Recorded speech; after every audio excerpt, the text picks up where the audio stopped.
메리 크리스마스. 인사하면서 앉으시겠습니다. 메리 크리스마스. 예. 은혜 많이 받으시기 바랍니다. 자, 사람의 마음에는 소식을 기다리는 그 마음이 있습니다. 누군가로부터 소식을 기다리죠. 우리가 흔히 외롭다, 고독하다 하는 그런 얘기를 듣는데, 왜 사람이 외롭고 왜 사람이 고독합니까? 듣고 싶은 소식을 듣지 못하는 거죠. 또 전할 소식도 없는 겁니다. 소식을 주고받을 때 사람은 살면서 느끼는 기쁨이 있습니다. 그런데 전할 곳도 없고 누군가로부터 어떤 소식도 기대할 수 없을 때 그 사람의 삶은 외롭다, 고독하다 이렇게 말하게 되는 것을 듣게 됩니다. 우리들 마음에는 이런 소식을 기다리는 그 마음이 있어요. 이 마음이 채워지지 않으면 우리는 허전함과 공허함 속에서 그 인생을 힘들게 살게 되는 거죠. 사람들이 외출하고 돌아갈 때, 집에 들어갈 때마다 체크하는 게 있습니다. 우편함을 체크합니다. 우편함 열어봤자 광고 전단지 가득 차 있고 전기, 전화, 물세, 고지서 그런 거로 가득 차 있지만, 그래도 그 가운데 혹시 반가운 소식이 있지 않을까 하는 그런 기대를 가지고 우리는 우편함을 열기도 합니다. 2, 3월이 되어서 텍스 리턴이 되면 그 책이나 돌아와서 기쁘기도 하죠. 근데 진짜 우리가 기다리는 것은 사람의 마음이 담긴 그런 소식입니다. 이 성탄의 계절에 특별히 아마 이 우편함을 자주 여는 분들이 계실지 모르겠어요. 누군가 내게 카드 한 장 보내주지 않았을까. 그래서 우리는 어떤 그런 기대를 가지고 우편함을 엽니다. 근데 가만 생각해 보면 우리가 카드 한 장을 기다리는, 단순히 카드를 기다리게 본다기보다는 우리를 기억하는 어떤 사람의 마음을 기다리는 거 아니냐. 카드 한 장이 아니라 그 카드에 담겨 있는 그 사람의 마음, 나를 생각하는 그 사람의 마음을 내가 느낄 때 우리는 기쁨이 있습니다. 그 삶에 행복이 있다고 하는 거죠. 그래서 우리가 이 성탄 계절에는 카드를 한 장씩 기다리는 거 아니냐. 할 수만 있으면 여러분 주변에 여러분들의 글씨로 또박또박 쓴 그런 카드를 보내시기를 바랍니다. 요즘 여러분 너무 편리해졌어요. 그래서 이메일로 혹은 SNS 그 통신 수단으로 동영상도, 그리고 카드 내용도 정말 화려하고 세련된 거 보내는데 큰 감동 없어요. 내 이름 석자, 내 글씨로 써서 보내는 그 카드, 좀 투박해도 그 카드를 받을 때 마음에 기쁨이 있는 것을 알게 됩니다. 혹시 이 자리에 그 카드를 한 장도 못 받은 분이 계시겠죠? 가만 보니까 한 2명 있어요. 그 2명은 오늘 여러분 주보에 제가 카드를 썼습니다. 그걸 먼저 받으시고 더 근원적인, 더 기쁨이 되는 주님이 여러분들에게 보내신 그 카드를 오늘 열어보시기 바랍니다. 오늘 이 카드에는 주께서 기쁜 소식을 담아서 우리에게 전해주고 있는데, 누가복음 2장 10절, 11절 이 말씀 읽으면서 주께서 우리에게 보내주시는 그 카드, 한번 그 내용을 읽어보도록 합니다. 같이 읽겠습니다. 천사가 그들에게 말하였다. 두려워하지 말아라. 나는 온 백성에게 큰 기쁨이 될 소식을 너희에게 전하여 준다. 오늘 다윗의 동네에서 너희에게 구주가 나셨으니 그는 곧 그리스도 주님이시다. 자, 여기서 지금 큰 기쁨이 될 소식을 너희에게 전해준다고 그랬어요. 예수 그리스도의 탄생, 주님의 오심에 대해서 밝히는 그런 내용이 됩니다. 여기 큰 기쁨의 그 좋은 소식은 물론 육적인 기쁨을 말하는 것이 아니죠. 이것은 영적인 기쁨이요, 영원한 생명과 관계되어 있는 그런 기쁨인 줄로 믿습니다. 예수 그리스도께서 오심으로 말미암아서 우리는 죄의 권세로부터 자유롭게 되었어요. 우리가 죄의 노예가 되었을 때 우리의 인생에는 뭔가 이룬 듯해도 염려, 두려움, 공포, 그런 걱정으로 가득 차 있는 그런 삶을 살았습니다.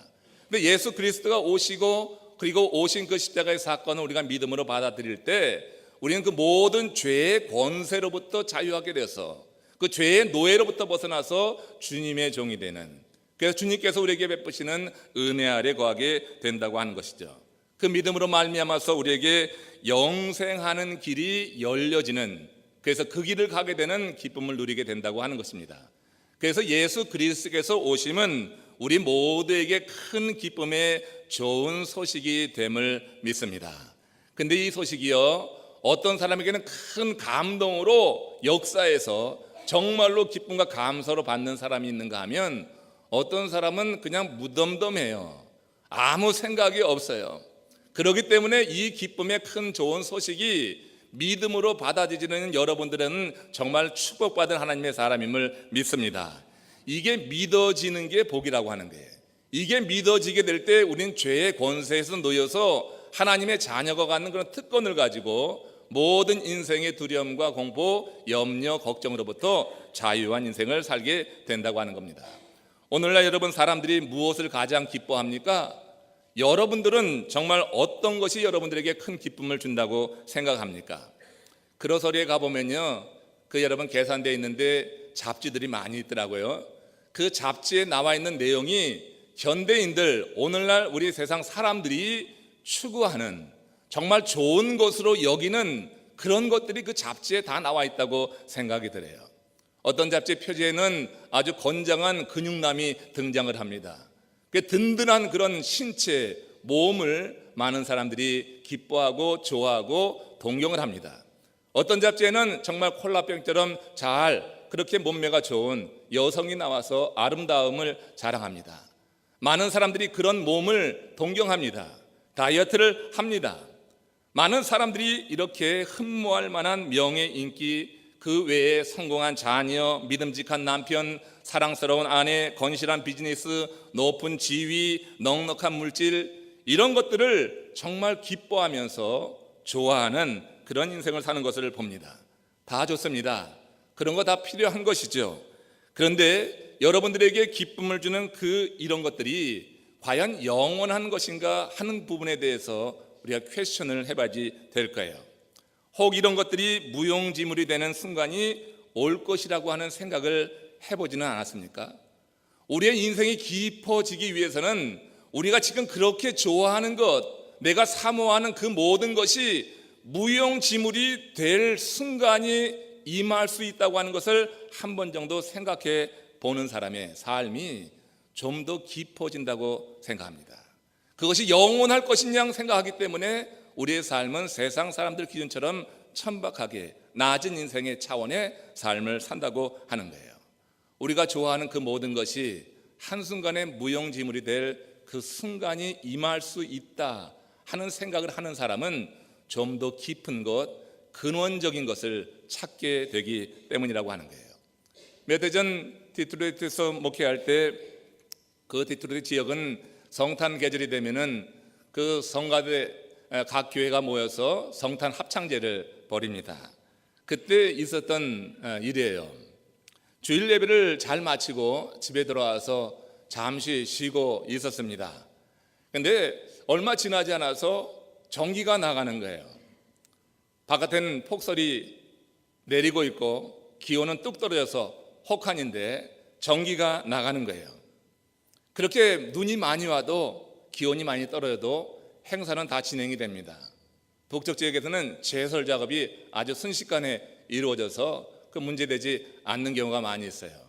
그렇지만 각 가정에 이 전기가 나가는 문제는 좀 다른 얘기가 됩니다. 그날 저녁 성가 합창제가 있어서 잠시 쉬다가 성가 합창제가 열리는 교회로 이제 갔습니다. 집을 나서면서 생각이 이제 곧 전기가 돌아올 것이다, 그런 생각을 하고 나섰죠. 그런데 모든 행사를 마치고 밤 10시가 넘어서 집으로 돌아오는데, 아니 집 근방이 아주 시커먼 거예요. 전기가 돌아오지 않은 거예요. 여러분, 디트로이트 12월 춥습니다. 굉장히 춥습니다.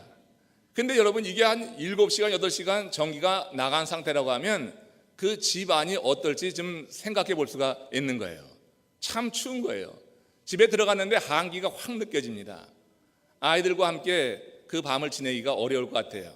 급히 전기회사로 전화를 했더니 폭설 혹한으로 전기가 끊어져서 수리 중이라고 하는 거예요.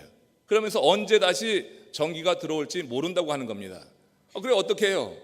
여기서 잘 수가 없는 거죠. 아이들 병들죠. 그래서 급히 교회로 갔습니다. 그런 긴급한 상황에 갈 곳이 있다고 하는 것이 감사했어요.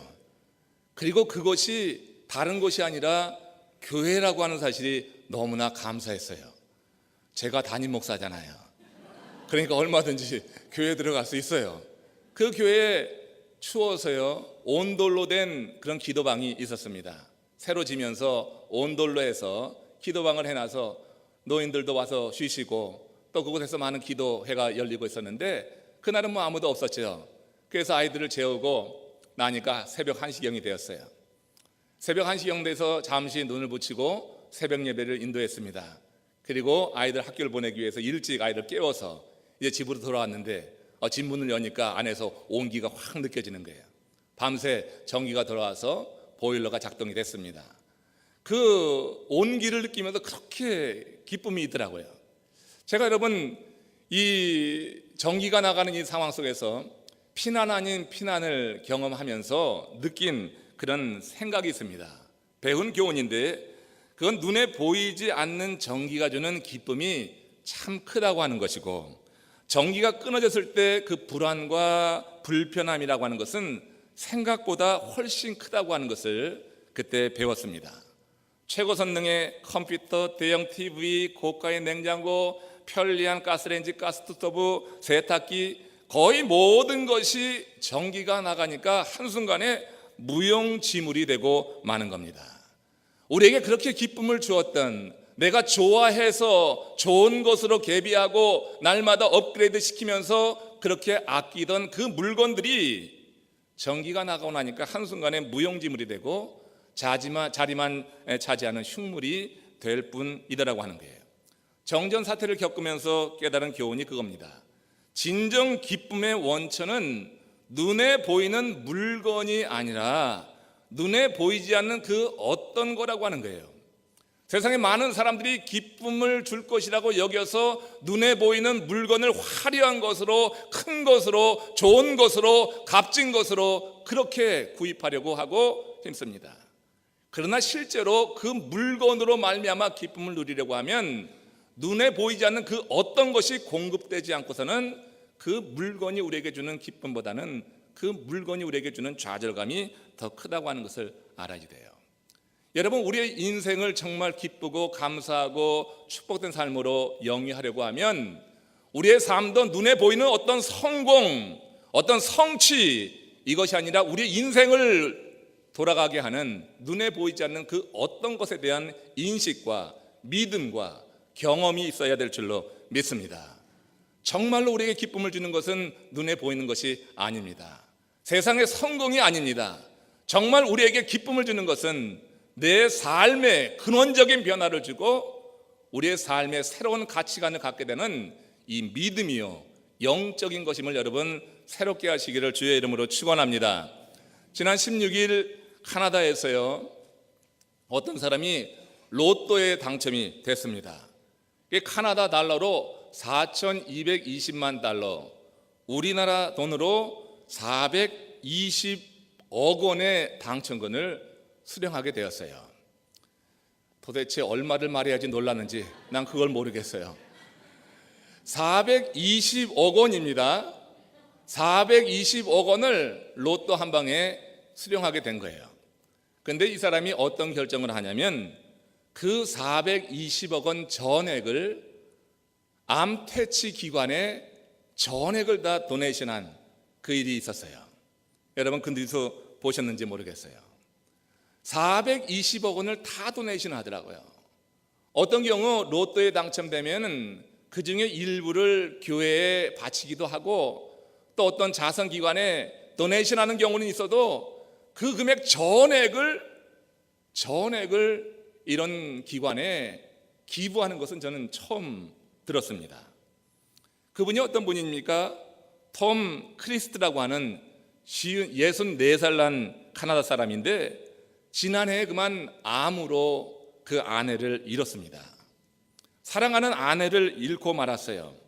그래서 그는 그 부인을 앗아간 암 퇴치를 위해서 그런 결단을 했다고 하는 거예요. 한번 우리 남편들 손 들어보세요. 여러분 그런 경우에 그렇게 도네이션 할 수 있는 사람 한번 손 들어보세요. 오전에도 저 혼자 들었어. 여러분 정말 하나님의 은혜로 여러분들의 사랑하는 아내를 위해서 혹은 남편을 위해서 여러분 꿈이라도 그렇게 한번 꿔볼 수 있기를 바랍니다. 이 사람은요 그 420억 원이 주는 그 기쁨보다 그가 사랑하는 부인을 기억하는 그 기쁨을 더 택했다고 생각합니다. 그 사랑하는 아내를 앗아간 그 암 퇴치를 위해서 그래서 그렇게 기부하는 것으로 말미암은 기쁨이라고 하는 게 있는 거예요. 420억 원의 유형의 기쁨보다는 그 아내를 생각하고 이 아름다운 일을 위해서 헌신하고 그렇게 살아가는 그 삶을 통하여서 얻는 무형의 그 기쁨을 택하지 않고서는 이런 일을 행할 수가 없다고 하는 것이죠. 여러분 오늘날 많은 사람들이 그런데 여전히 이런 세속적인 것에 행복이 있다고 생각해서 물건에 집착하면서 살아갑니다. 우리들이 교회 안에서 주로 생활해서 그렇지 잘 몰라서 그렇지요. 세상은 우리들이 생각하는 것보다 훨씬 더 세속화되고 있는 것을 우리는 보게 됩니다. 그야말로 물질주의가 판을 치고 있어요. 문제는 이런 현상이 전 사회 모든 연령층에 그대로 나타난다고 하는 거예요. 순수해질 그 아이들이요 급속히 세속적 가치관에 물들어가고 있는 것을 보면 안타깝기 그지 없습니다. 옛날에 아이들의 그 동심 요즘 여러분 찾아보기가 참 어렵습니다. 아이들의 가치관마저 우리 어른들이 그렇게 물들여 버렸어요. 이제는 아이들의 가치관도 세속적이에요. 물질적이에요. 그렇게 되고 있는 것이 우리 이 시대라고 하는 겁니다. 노르웨이는 산타 마을이라고 하는 것이 있는데 이 산타 마을에는 전 세계에서 매년 이 성탄절이 되면은 아이들이 한 3만 여통의 편지를 보낸다고 합니다. 산타에게 보내는 편지예요. 성탄절에 산타에게 보낸단 말이에요. 영국의 유명 일간지 데일리 메일이라고 하는 곳에서 그 중에 일부를 발췌해서 이렇게 기사화한 적이 있어요. 흥미로운 내용이 있는데 한편으로는 또 마음이 좀 답답한 내용입니다. 아이들이 산타에게 쓴 편지입니다. 산타 할아버지, 작년엔 선물이 너무 실망스러웠어요. 올해 또 실망시키면 내년부터는 문 잠가 버릴 거예요. 이게 아이가 쓴 거예요. 산타 할아버지, 제 가장 친한 친구보다 저를 더 예쁘게 만들어 주실 수는 없나요? 산타 할아버지, 내년엔 착한 어린이가 될게요. 그래서 말인데요, 미리 뭔가 주시면 안 될까요? 엄마 아빠가 무슨 말씀 드렸는지 모르지만 저 2주 전에 정말 마음 가다듬었거든요. 이런 내용이에요. 여러분 이 내용을 보면은 아이들이 좋아하는 것이 어른들과 별 다름이 없다 하는 것을 보죠. 아이들도 물건에 지금 집착되어 있고 아이들도 외모에 집착이 되어 있습니다. 아이들이 원하는 것도 우리 어른들의 가치관 닮아서 그렇게 물들어가고 있는 것을 보는 거예요. 감리교를 창시한 존 웨슬리 목사님이 반복적으로 강조하는 말씀이 있습니다. 이런 겁니다. 모든 것 중에 가장 좋은 것은 하나님이 함께 하시는 것을 기억하는 것이다. 모든 것 중에 가장 좋은 것이 하나님이 함께 하시는 것을 기억하는 거다. 세상의 물건이 아니에요. 세상의 어떤 영화나 자랑이나 외모나 외적인 화려함이 아니에요. 세상에서 가장 좋은 것은 하나님이 함께하는 것을 기억하는 것이다. 이 말이 우리의 가슴을 울리지 않습니까? 여러분들의 심령을 울리지 않습니까? 여러분들은 뭘 가장 좋아하십니까? 여러분들에게 가장 좋은 것은 무엇입니까?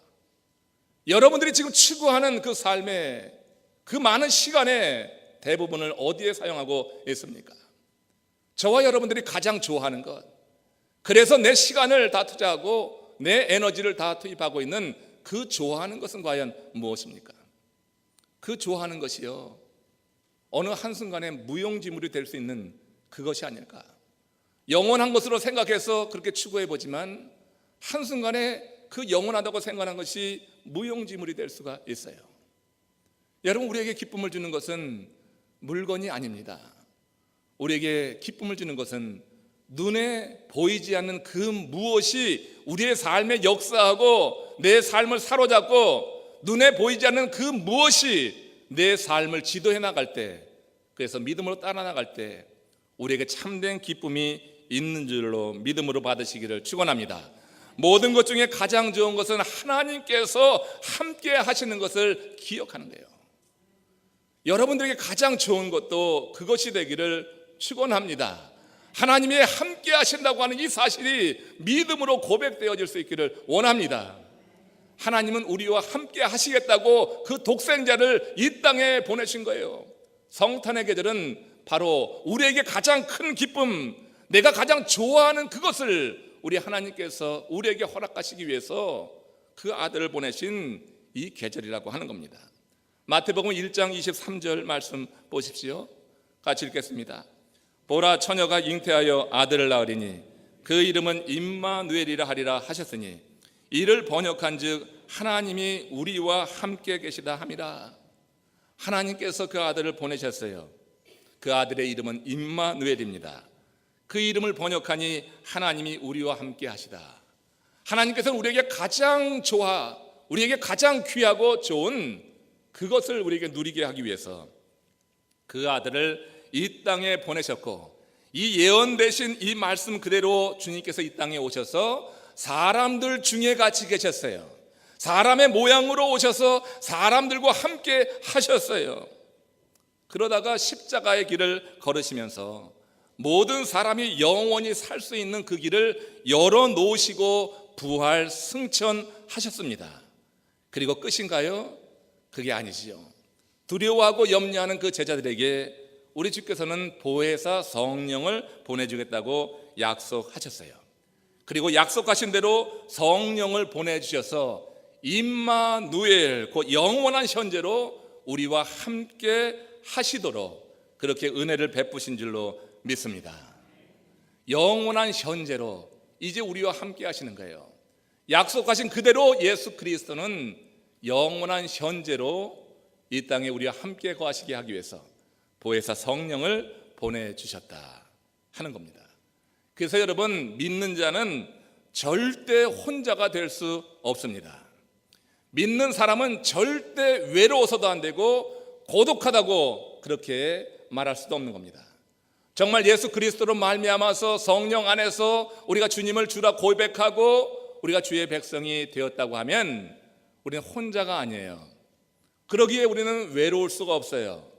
고독할 수가 없어요. 여러분, 한번 여러분들에게 자문해 보십시오. 여러분들이 정말 예수 그리스도로 말미암아 구원에 이르렀습니까? 성령이 여러분들의 삶에 지금 다스리고 지배하고 있습니까? 그런데 여러분 외롭습니까? 여러분 고독합니까? 이거 여러분 뭔가 잘못된 거 아니에요? 우리가 여러분 혼자일 때 외로운 겁니다. 혼자일 때 고독한 겁니다. 성령이 함께 하시면은 그런 외로움과 고독함을 성령이 제거해 주셔서 우리와 함께 하시는 그 주님의 능력으로 인해서 우리는 그 모든 이 외로움과 고독함의 감정으로부터 자유하게 될 수 있음을 믿습니다. 여러분, 우리 믿는 자들은 그래서 혼자일 수 없기에 외롭거나 고독하지 않다, 진실로 그렇게 고백할 수 있는 그런 믿음의 사람이 되어야 될 거예요. 믿는 그 순간에 성령이 내주하심으로 우리는 주님과 늘 함께 하기 때문이다 하는 겁니다. 박선희 집사님 여러분 잘 아시나요? 혹시 모르시는 분도 계실 텐데 우리 실버 그룹에 계신 그런 우리 집사님이십니다. 이 박선희 집사님께서 당뇨병 합병증으로 시력을 거의 잃게 되셨어요. 이제 밝은 불빛만 인식하게 됐습니다. 그래서 밤에도 집안의 불을 다 밝혀놓고 지낼 수밖에 없다고 하는 거예요. 16년 전에 남편을 여였습니다. 그런데 슬하의 자녀는 아무도 없습니다. 오래전에 오른쪽 눈을 실명해서 플라스틱 의안을 지금 착용하고 계시는데 그 왼쪽 눈마저 이제 이 당뇨 합병증으로 시력을 다 잃게 된 상황이에요. 그러니 얼마나 두려우시겠어요. 신방을 갔는데 저희 일행이 자리에 앉자마자 우리 박 집사님 주르르 눈물을 흘리셨습니다. 계속 눈물을 흘리셨어요. 그 모습을 보고 있자니 뭐라 할 말이 없었어요. 정말 사정이 참 딱했습니다. 함께할 사람이 없잖아요. 돌봐줄 사람이 없는데 앞이 보이질 않으니 이거 참 얼마나 두렵겠어요. 가만히 있다가 잠시 후에 그 집사님께 제가 늘 하던 말을 그대로 전했습니다. 거기서 저까지 약해지면 안 될 것 같았어요. 그래서 하던 말이 뭐냐면 하나님만 의지하라고 하는 거예요. 지금 몇몇 성도들이 기도도 하고 오가면서 신방도 하시고 또 음식을 전해주시기도 하는 걸로 제가 알고 있습니다. 잘하는 일이시고요, 계속해서 그렇게 하시길 바라고, 지금 소식을 들은 분들이라고 하면 좀 더 그 일에 힘써 주시기를 바랍니다. 그러나 저는 박 집사님이 진정으로 의지할 그 대상은 사람이 아니라 하나님이어야 된다고 분명히 믿습니다. 물론 우리들은 최선을 다해야 되지만 누구도 집사님과 24시간을 함께 할 수는 없는 거예요. 아무리 사정이 딱하지만 여러분 하루 이틀이지 여러분들이 앞으로 24시간 내내 몇 년이고 함께 할 사람은 아무도 없습니다. 그러나 집사님께서 하나님의 이름을 부르면 하나님은 그 시간 집사님과 함께 하실 것을 저는 믿습니다. 앞이 보이지 않는데 아무도 없다고 느낀다면 얼마나 두렵겠어요. 그러므로 지금 집사님에게 필요한 것은 하나님이 함께 하시는 것을 경험하는 거다. 이게 어떻게 들려졌는지는 모르겠어요. 그렇지만 저는 목사로서 진정으로 그 집사님의 사정이 딱하지만 이것이 우선돼야지 된다. 사람들이 아니라 하나님이 함께 하시는 것이 그런 어두운 상황에서 먼저 경험돼야지 된다고 하는 거예요. 사망의 음침한 골짜기를 지날지라도 내가 해를 두려워하지 않은 것은 주께서 나와 함께 하심이라고 고백했던 다윗처럼 내 인생이 깜깜하고 암흑이고 사막의 음침한 골짜기에 있는 것 같다 할지라도 그 가운데 살아남기 위해서는 하나님이 함께 하시는 이 경험, 이것밖에 없다고 하는 거예요. 우리가 할 수 있는 일 우리가 최선을 다해야 됩니다. 그러나 집사님 입장에서는 하나님이 함께 하시는 것, 정말 모든 것 가운데 가장 좋은 것, 하나님이 함께 하신다고 하는 그 기억, 그 경험이 무엇보다 필요하다 여겨서 그런 말씀을 드리고 왔습니다. 여러분들 더욱더 많은 관심과 기도로 우리 집사님을 도우시기를 축원합니다. 할 수만 있으면 여러분들 최선을 다해서 신방하시고 방문해 주시기를 바랍니다. 그러나 함께 가서 그 함께 역사하시는 하나님을 경험한다고 하면 참 좋을 것 같아요. 여러분, 하나님의 함께 하심에 대한 이런 경험이 없이 사람만 바라보면 사람 때문에 섭섭해집니다. 찾지 않는 그 사람 때문에 섭섭해집니다. 섭섭함은 그냥 끝나는 게 아닙니다. 나중에는 원망하게 됩니다. 원망으로 끝나는 게 아닙니다. 나중에는 증오하게 됩니다. 찾지 않는 그 사람 때문에 오히려 자기 영혼이 더욱더 병들어갈 수 있는 거예요. 그러나 하나님이 함께 하신다고 하는 이 사실에 대해서 확실하게 믿음으로 고백을 하고 경험한다고 하면 하나님이 함께 하시는 그 마음이 우리 마음을 넉넉하게 하면서 찾아오는 사람들에 대해서 감사를 하게 되고, 감사하기 때문에 더 많은 사람들이 기쁨으로 찾아가서 더 아름다운 관계를 맺게 될 줄로 믿습니다. 여러분, 우리에게 가장 좋은 것 가운데 좋은 것은 하나님이 함께 하시는 것을 그래서 기억하는 거예요. 내가 경험이 있어야지 기억이 되겠죠. 여러분 모두 다 지금 주께서 약속하신 대로 아들을 보내셔서 임마누엘이라 하리라, 그가 우리와 함께 하심이라 하신 이 말씀이 믿음으로 받아지고 고백되어져서 여러분들과 늘 함께 하시는 하나님으로 말미암아 여러분들의 삶이 보다 풍성해지시기를 주의 이름으로 축원합니다. 몇 해 전에 이민선교 100주년 기념 행사가 하와이에서 있었습니다. 그래서 제가 몇몇 동료 목사님들하고 하와이를 방문한 적이 있는데, 그때 저희 일행을 안내하던 그 안내원이 그 하와이에서 얼마 떨어지지 않은 몰로카이라고 하는 섬을 일러주면서 소개한 적이 있어요. 이 몰로카이 섬은 어떤 섬이냐면 그 유명한 다미엔 신부가 사역을 했던 그런 나병 환자들만 거하는 그런 버려진 섬과 같은 곳입니다. 일반인들 눈길조차 주지 않는 그런 곳입니다. 그런데 다미엔 신부가 사제 서품을 받은 후에 그 섬으로 들어갑니다. 자원에 들어가는데 그때가 1864년이었다고 합니다. 그러나 그것에 수용된 이 나환자들은 그런 다미엔에게 호의적이지 않았다고 해요.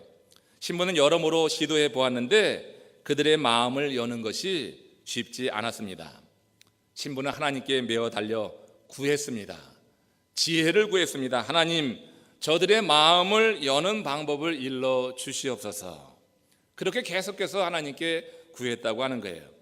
그렇게 2, 3년의 시간이 흐른 어느 날 다미엔 신부의 몸에 변화가 일어나기 시작했습니다. 다미엔 신부에게 나병균이 전염되고 만 거예요. 그때가 1876년이 됩니다. 여러분, 다미엔 신부가 어땠을까요? 절망에 빠졌을까요? 고뇌에 빠졌을까요? 그렇지 않았다고 합니다. 다미엔 신부는 하나님이 자신의 기도에 그렇게 응답하신 것으로 진정으로 고백을 했다고 하는 거예요. 그래서 그 당시의 심경을 이렇게 글에 남기고 있습니다. 이제 나병 환자들과 함께 같은 못으로 십자가 위에 못 박힌 느낌이었다. 실제로 그는 나병이 걸린 후에 그 나병 환자들을 상대로 강론을 할 때 이런 말을 썼대요. 우리 문둥이들이라고 하는 그 말을 자연스럽게 사용하면서 그들의 삶에 들어갈 수 있었다고 하는 겁니다. 그가 나병에 걸리지 않았을 때는 우리라고 하는 말을 쓰지 못했어요. 형제요 자매라고 하는 말을 썼어요.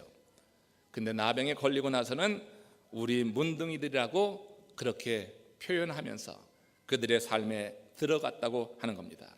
하와이 주청사 뜰 앞에 그의 동상이 세워져 있습니다. 그의 체구는 아주 작았습니다. 몸도 상한 모습 그대로였습니다. 그러나 그 앞에 서면 누구나 절로 고개가 숙여지게 되는 거죠. 나병에 걸렸을 때 그들과 영원히 함께할 수 있다고 생각하는 것은 누구나 할 수 있는 그런 생각이 아닙니다. 주님의 마음을 가지고 나환자들을 바라보지 않고서는 그런 마음이 들 수가 없을 것이다 생각합니다. 다미엔 신부는 모두가 버린 몰로카이 섬의 나환자들과 함께할 수 있는 것에 진정으로 감사한 겁니다. 그리고 그곳의 나환자들은 그가 함께한다는 사실 그 자체로 기쁨과 위로를 받을 수 있었던 거예요. 나환자의 삶이 어떤 것을 우리가 잘 압니다. 그들의 마음을 얻는다고 하는 것은 그냥 얻을 수가 없는 거죠. 그들 가운데 들어가서 그들과 함께 살았던 그 신부는 그러나 그 마음을 얻을 수가 있었다고 하는 거예요. 여러분, 사람이 함께 하고 진정으로 아픔을 이해하는 것만 가지고도 사람의 마음을 이렇게 얻기도 합니다. 그러나 그거는 시공간에 한계가 있잖아요. 그분이 살아있을 때만 그랬잖아요. 그 이후에는 또 다른 스토리가 전개되는 거 아닙니까? 오늘 그런데 목자들이 들은 이 기쁨의 좋은 소식은 무엇입니까? 영적으로 볼 때 몰로카이 섬의 그 나환자보다 절대 낫다고 볼 수 없는 우리 인간들입니다. 우리들은 영적으로 보면 절대 그 나환자보다 낫지 않습니다. 우리가 얼마나 더러운지, 얼마나 죄로 물들어 있었는지 여러분들이 더 잘 아십니다. 자기 자신을 보면은 우리는 주님 앞에 고개를 들 수 없는 그야말로 죄인 중에 죄인이요, 바울의 고백을 놓고 보면 괴수 중에 괴수가 되는 거예요. 저와 여러분들의 삶이 그런 겁니다. 나환자보다 낫지 않습니다. 그러나 예수 그리스도께서 인간의 모습으로 이 땅에 오셔서 우리의 그 모든 더러운 것을 덮어주시고 하나님의 자녀로 새롭게 거듭날 수 있도록 은혜를 베푸신다고 하는 거예요. 그리고 우리와 함께 영원히 함께 하신다고 하는 그 소식이니 예수 그리스도의 이 땅에 오심이 우리 모두에게 큰 기쁨의 좋은 소식이 됨을 믿습니다. 우리가 세상에서 듣게 되는 소식은요, 누구에게나 기쁜 소식이 되는 것은 아닌 것 같아요. 대학 합격 소식 누구에게나 기쁜 소식은 아닙니다. 낙방한 가정에는 그것처럼 고통스러운 소식이 없어요. 결혼 소식 누구에게나 좋은 소식은 아니잖아요. 결혼하지 않던지 혹은 못하고 있는 노총각 노처녀들에게는 남의 결혼 소식이 정말 듣기 싫은 소식 가운데 하나일 겁니다. 주식 상승 소식 모든 사람들에게 좋은 소식이 아닙니다. 바른 곳에 투자한 사람에게는 좋은 소식이 되지만 상투 잡은 사람에게는 그야말로 괴로운 소식이 되는 거예요. 북한의 서열 2위 장성택 씨가 처형을 당했습니다. 이 처형당한 그 소식이 모든 사람에게 좋은 소식입니까? 북한 내 강경파들, 매파들, 핵무기를 계속해서 주장하는 그들에게는 좋은 소식이 될 수 있어요. 그러나 장성택을 통하여서 북한을 개방해 보려고 했던 그런 사람들의 입장에서는 그것은 참 좋지 않은 소식이 되는 겁니다. 그러나 오늘 성자 예수 그리스도가 탄생하던 밤 주의 천사가 목자들에게 말한 것은 좀 다릅니다. 무서워 말라, 내가 온 백성에게 미칠 큰 기쁨의 좋은 소식을 너희에게 전하노라. 온 백성에게 미칠 큰 기쁨의 좋은 소식이에요. 그런 겁니다. 믿기만 하면 성자 예수님의 탄생은 지역에 제한이 없는 기쁜 소식이 됨을 믿습니다. 동양인에게도 서양인에게도 다 기쁜 소식이고 인종의 차별도 없고 남녀노소의 차별이 없고 빈부귀천의 차별이 없습니다. 예수 그리스도의 탄생 소식은 누구나 어디에서나 어떤 때라도 믿는 자에게 항상 기쁜 소식이 될 수 있다고 하는 거예요. 이 소식을 오늘 우리가 들었어요. 이 카드를 여러분들이 받았어요. 이 기쁨의 좋은 소식이 담겨있는 그 카드, 성탄 카드를 여러분들이 그 누군가에게 안부 전하는 카드를 받지 못했어도 이 기쁨의 소식이 담겨있는 그야말로 오리지널 카드를 여러분들이 오늘 받아들였습니다.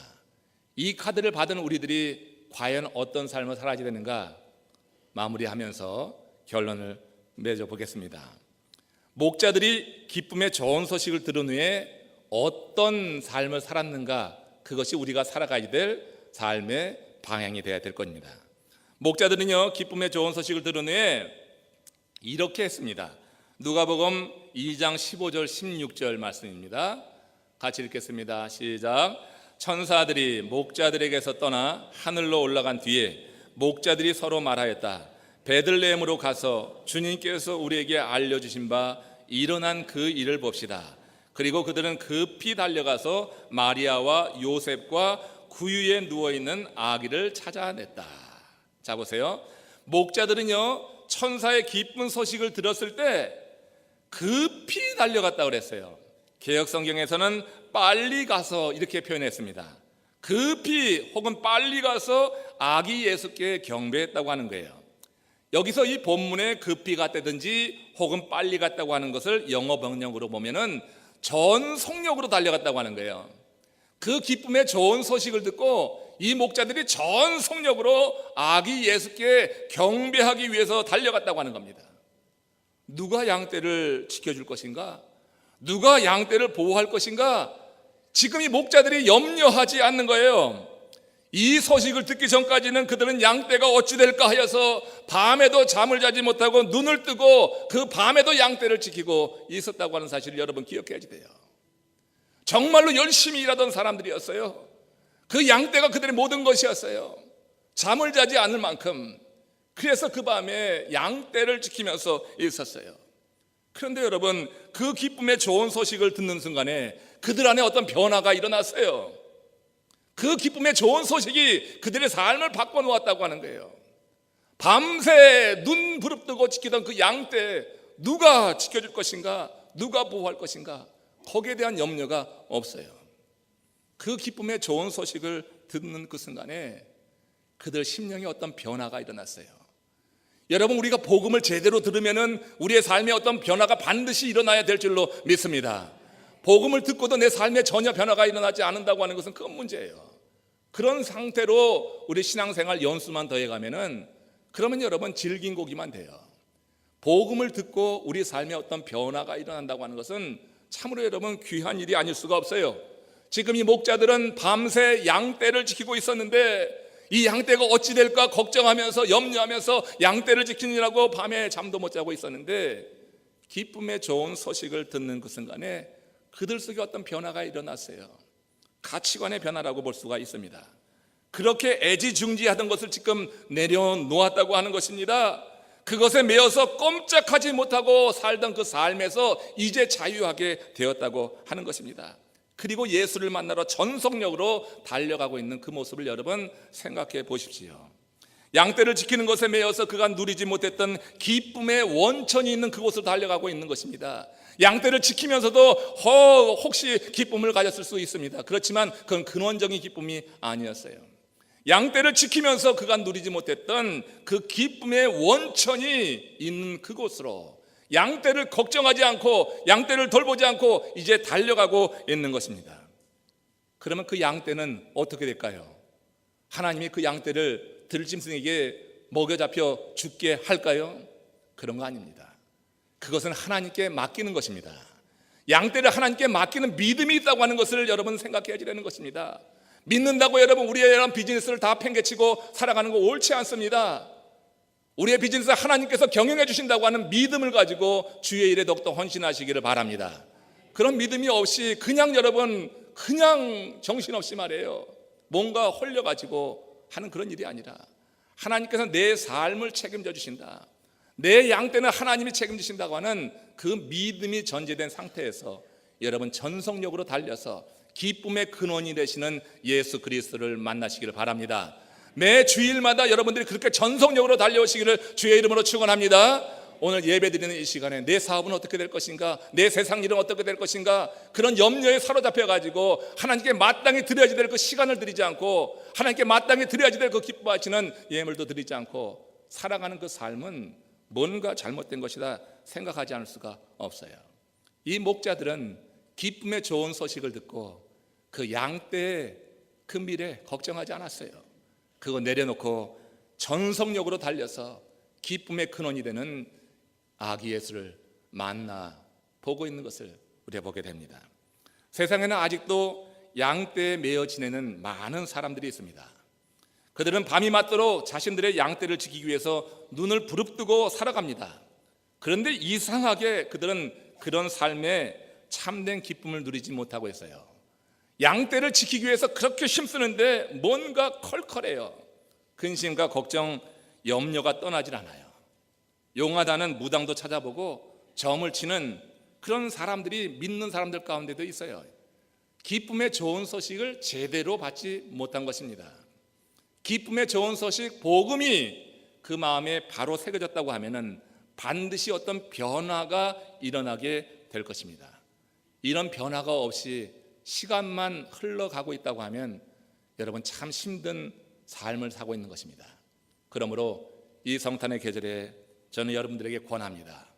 이 기쁨 소식을 받은 여러분들이 그렇지 못하고 그저 형식만 가지고 빈 등만 들고 있는 그런 크리스천들이 있다고 하면, 혹은 그런 등조차 들지 못하고 있는 세상 사람들을 향하여서 나감으로 인해서 여러분들이 그 기쁨의 좋은 소식을 전하는 그 사명이 우리에게 주어졌음을 깨닫고 그렇게 여러분 이 성탄의 계절을 지내시는 가운데 이 성탄의 계절에 역사하시고 함께 하시는 우리 주 예수 그리스도의 그 소망과 평화와 사랑과 이 기쁨이 충만한 삶, 하나님이 함께 하시는 그런 풍성한 삶을 누리시기를 주의 이름으로 축원합니다.